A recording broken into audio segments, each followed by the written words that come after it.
It's The World This Week, 7 days, 4 Paris-based correspondents. The World This Week in partnership with The Daily Beast. Foreign editor Christopher Dickey is with us. How are you, sir? Happy to be here, as always. Happy to have you back in Paris. Yeah.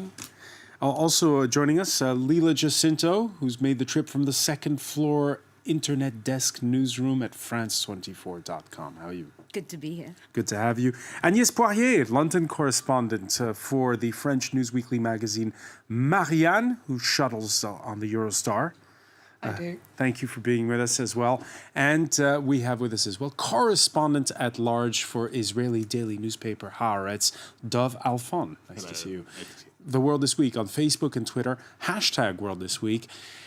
After a bruising 48 hours, the UK Prime Minister soldiering on, quote, at her most robotically indefatigable, as one hostile Daily Telegraph columnist put it. Theresa May up bright and early, fielding calls from listeners on morning radio after the resignation of 4 cabinet members over the draft Brexit plan that was unveiled. She's filled those posts.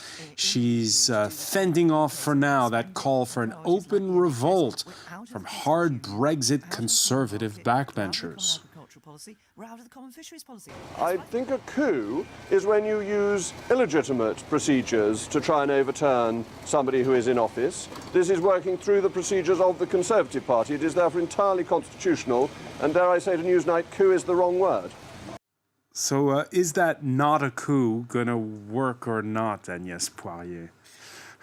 Well, I think you should have invited some psychiatrists and psychoanalysts because I've been covering this from the beginning, and it's a national psychosis. It runs on a parallel universe. There's something profoundly neurotic about it. So I'm not sure we should talk about politics here, but we'll have to. So that's how it was described 2 years ago, right? That it was this public schoolboy argument between people who'd gone to these elite private schools that had spilled over into a referendum. That's how some people described it. I would recommend reading the Financial Times tomorrow on Saturday, because there's a damning piece about that elite, in their late 40s, Boris Johnson, David Cameron, who are just playing with the destiny of a great nation, or used to be a great nation. But of course, it's dividing. it's dividing families, though, up and down, and not just in the elites. No, completely. I mean, it's in a way, it's their Dreyfus affair. I mean, there's a generation complete divide. If you look at the figures, all the British under 40 are, and the younger they get, the more pro-European they are. And from the age of 40, 45, and the older they get, they are more Eurosceptic. And I know a lot of British families, they are completely divided. They've stopped talking to each other. So that's why I'm talking about psychoanalysis or even psychiatry. Because now if you look at politics, all the different scenarios. I mean, I could talk to you and in 30 minutes, there will be events that will completely invalidate what I'm going to tell you. But there are so many different possible scenarios for the next few hours, the next few days, the next few weeks, until next week, the European Council in Brussels, and indeed, for the next few months. All right, Theresa May, finding friends in unlikely places. Ever since UK tabloid The Daily Mail changed its editor-in-chief, well, suddenly it's no longer baying for her blood. There's the front page headline, "Have they lost the plot?" On the front page editorial, it says, "Contrast the calmness and composure of Mrs. May with the shrill baying of the peacocking saboteurs." And by the way, the cabinet's most prominent Brexiters, Michael Gove, Liam Fox, they've decided to stay put for now. Do you have confidence in the Prime Minister, Mr. Gove? I absolutely do. And I'm also looking forward to continuing to work with all my government colleagues and all my colleagues in Parliament in order to make sure that we get the best future for Britain. I think it's absolutely vital that we focus on getting the right deal in the future and making sure that in the areas that matter so much to the British people, we can get a good outcome. Christopher Dickey. How can you take those people seriously? I mean, they are serious. They're in the government. He's staying in the government. He's got some game he's playing with Theresa May. He thinks that he'll be able to influence things But he's essentially a hard Brexiteer. And I agree with Agnes completely. The situation is so bizarre. They are cutting a deal now where basically they are going to have all the responsibilities and many of the costs of belonging to Europe, but no voice in Europe whatsoever. That has always been the problem. And I don't, I get, frankly, I mean, you know from previous shows, I get so confused by this, as I think many people in Great Britain get confused by it, that I just sort of back away. I'd rather talk about, you know, Palestinian politics or something. We will. We have Dov Alfon. Well, first of all, I'd like to really give Mrs. May a prize for political endurance. Let's call it the Shimon Peres prize, I don't know, right? Because she was supposed to be dead by now, right? Politically. Oh, she won't, in a week we'll forget all about her. She'll never get this deal done. She'll never pass it through government, etc. And here she is. And I think it's remarkable. And I think that really Shimon Peres probably from above takes some notes. And I think also that all her opposition from inside, they do not recommend what to do because they have absolutely It's a game of plan. chicken. Yes, it's really, okay, let's see now with James Dean and let's see who runs till the end. And I think that from here she can very calmly say there is no other plan. It's either no deal or my deal. And this is all her strength. Or no she plays Brexit. it Or no Brexit. Which she hinted at because the parliament... She did. Yes. She did. There will She be a did. parliamentary Look, they should vote. just take another referendum. I mean, it was stupid to have one referendum. Maybe it's doubly stupid to have two. Well, it depends how you formulate the question. Well, yes. Everything is in... Yeah. Another referendum or another election, because that's another possibility. This is true. I mean, Or both. the one thing about the political games, I mean, what is incredible is Theresa May's job is not desirable.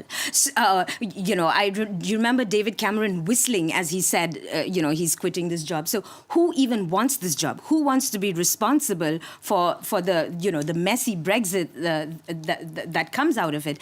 And if there is another election, I think, you know, I mean, when I was watching the parliamentary session and the circus and the neurosis, as you say, very, you know, no stiff upper lip, and you sort of contrast it with, you know, the technocrats in Brussels that, you know, the UK press has always been castigating. You know, this was absolutely a contrast of technocrats who do the job and understand extremely tricky things and you know, this political circus, because I mean, they really are just performing. There is no alternative to this.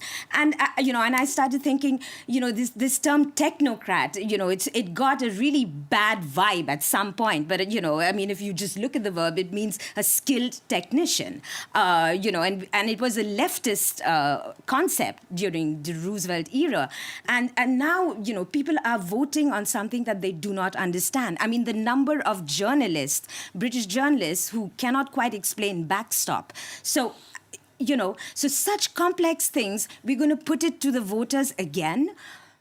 No, you put to the voters again. Do you want to go leave the European Union and then we'll go back to the deal we're talking about, or are you want to just stay in the Union? And in the name of balance, I should say that the same infighting and neurosis and psychosis taking place in the Conservatives is also taking place within the Labour Party. On Wednesday in the Commons, Theresa May responding in kind when the opposition leader, Jeremy Corbyn, highlighted the differences between the PM and the man who was still then her Brexit secretary.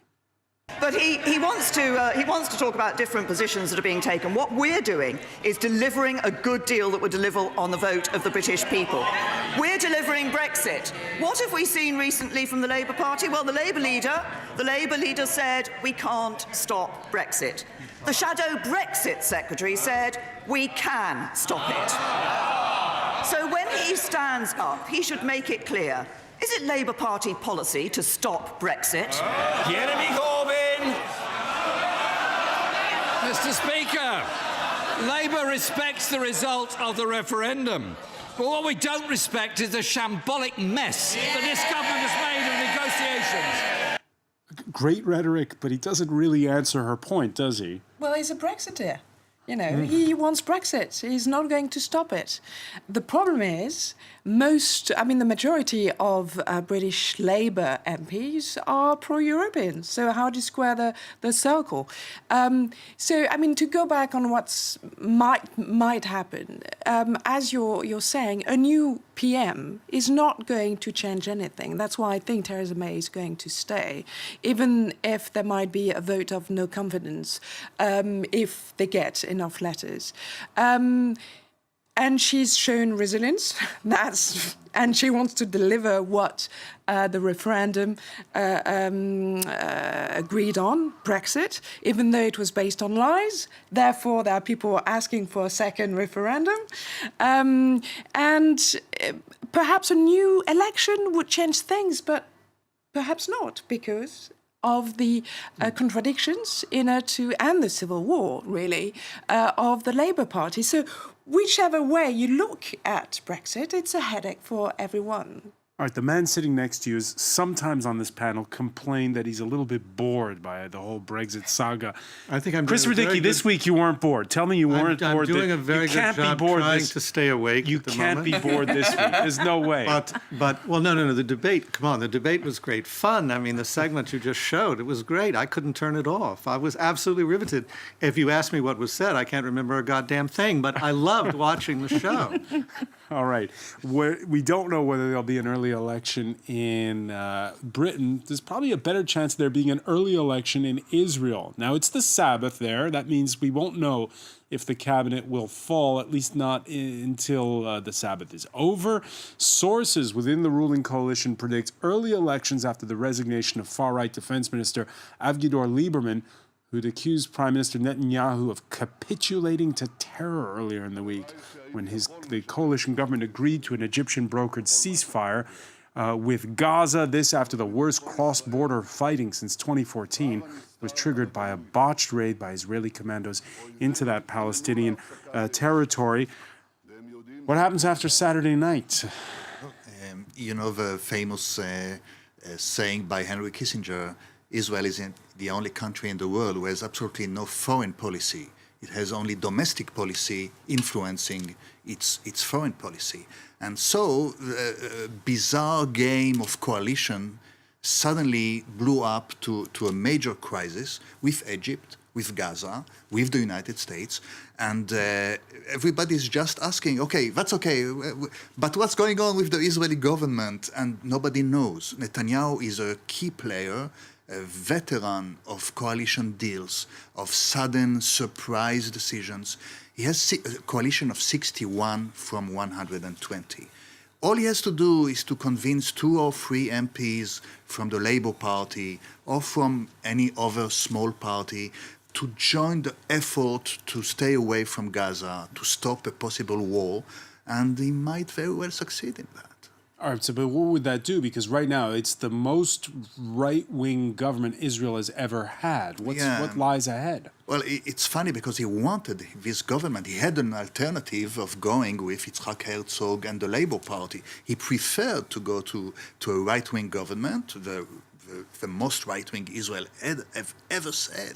And this is just because he wanted a stable coalition, and here he goes now, probably getting calls and calling MPs he never talked with them, and it's really a big humiliation, but he can survive that. He can survive it, but what triggered it all? Because we had this botched raid into Gaza where there were an Israeli commando killed, another critically injured, there were 7 Palestinians killed. Yes. Why was that done just days after they had seemed like there was a thaw in the works?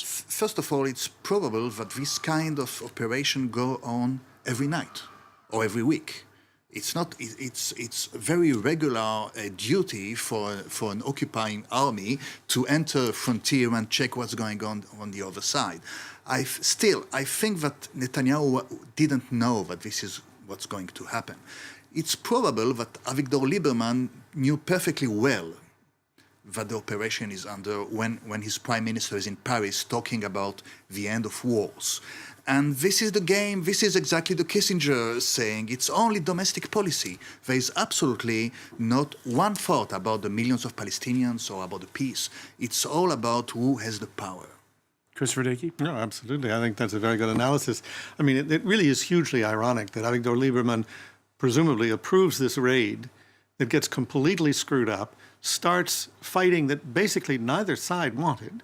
Hamas didn't want to engage in this, and certainly Netanyahu did not. The peace, the truce suits them all very well. Maintaining a certain kind of tense status quo suits those parties very well. So Lieberman approves the IDF sending in its special operations forces, and they blow it. They totally blow it. And then when finally Netanyahu calms things down and Hamas calms things down, Lieberman says, oh, you're giving in to Hamas and I'm going to resign because you screwed up. I mean, it's not incredible. It's perfectly predictable, but it is ironic, and I think a lot of people see through it. And then you haven't even mentioned Bennett, Naftali Bennett, who comes in and says, now I've got to be defense minister. And the only answer that Netanyahu has is says, no, I'm going to be defense minister and foreign minister and prime minister. Damn, I'm going to have every ministry in the cabinet. Can I borrow Agnès Poirier's words about the neurosis and the national psychosis going on? Because this is exactly the same thing. And truly, Naftali Bennett again is trying to influence and maybe to blackmail the prime minister. And Netanyahu had a lot of blackmailers in his coalitions past away. I'm not sure he has the political talent to pull this through, but we'll know very soon. Like tomorrow. Yeah. Like as early as tomorrow. Lila Jacinto. What's the question? The question is, at this point, which way is it going to go in Israel? When you hear the way it's described by Dov as this game of chess between Likud and the far right. Right. I mean, the thing is, even if he does manage to, astute player as he is, and he's coming close to being the longest-serving Israeli prime minister, and that's what he'd like, Netanyahu. But, even if he does manage to get 2 or 3 seats here, that's not going to be very stable at all. The election is set for November 20... in a year from now, November 2019. I'm not sure that we're not looking into early elections, but I really don't think that this is ever going to swing towards Labour, because the mood of the country seems to be so right. Politicians following all over each other to blast a truce deal.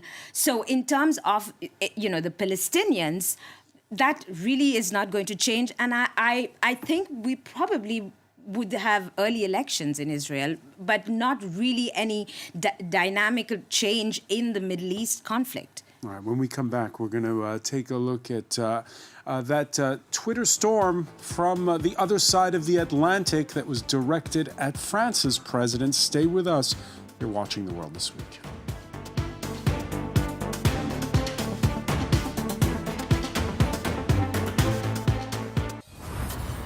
In a full-length 2-part documentary, France 24 takes a fresh look at the country's Fifth Republic. 60 years since it was founded, how is France perceived around the world? There was an expectation regarding France, that France would be France. From General de Gaulle to Emmanuel Macron, 8 presidents on foreign visits to 8 countries, seen from the point of view of foreign commentators, sometimes kindly, sometimes critically. In-depth reports, investigative journalism, and more. It's all on Reporters Plus. You might watch France 24 in English, but don't forget, France 24 is also broadcast in French, Arabic, and Spanish. Muy buenas tardes, bienvenidos a las noticias de France 24. Available on cable and satellite systems and online media in France and around the world.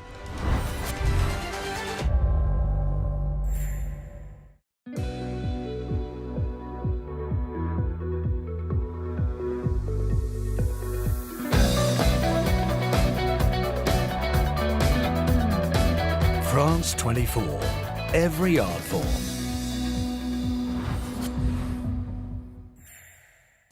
They're known for their cuisine and saying hello with a kiss.